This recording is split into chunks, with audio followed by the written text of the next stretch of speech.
इन्हें समझाइए, ये बहुत क्रोध करती है। पत्नी बोली महाराज इनसे पूछिए कि मैं क्रोध क्यों करती, कारण तो होगा, बिना कारण तो क्रोध कर नहीं सकती। उस दिन पहली बार मुझे लगा ये बात तो सही है कि बिना कारण के क्रोध नहीं आता। एक बात मैं आपको बताऊं, पहले किसी न किसी कारण से क्रोध आता है। जब क्रोध व्यक्ति का स्वभाव बन जाता है तो वह कारण खोज लेता है। एक आदमी का एक रसोइया भोजन बनाता था और मान लो किसी दिन भोजन सुस्वादु न बने तो दिन भर उसे डांटते थे, मूर्ख, ऐसा भोजन बनाया, कोई स्वाद ही नहीं है।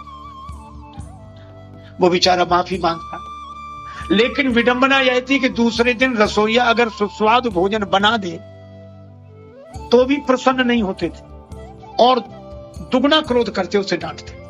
बोले इसलिए नाराज हो रहे हैं कि जब इतना सुस्वादु भोजन बना लेते थे तो कल क्यों नहीं बनाया था।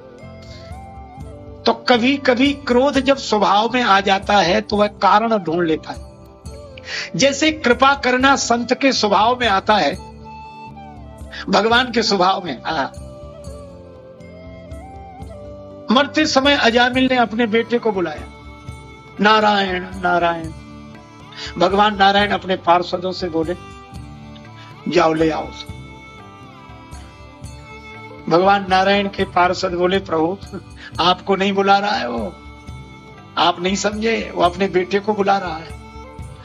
भगवान को मन ही मन हंसी आई कि हमसे ज्यादा समझते हैं ये हमारे सेवक। क्या भगवान को पता नहीं कि वो अपने बेटे को बुला रहा?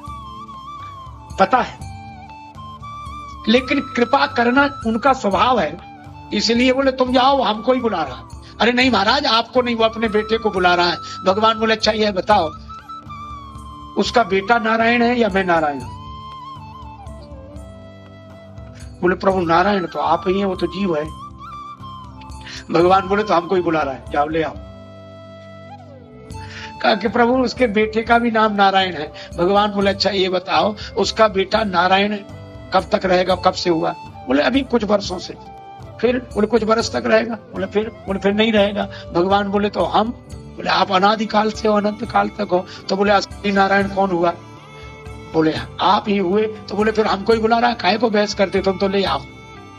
अब कोई कारण नहीं था, लेकिन क्योंकि कृपा करना भगवान का स्वभाव है, संत का स्वभाव है, इसलिए बिना कारण भी कृपा करते हैं। कारण बिनु रघुनाथ कृपाल।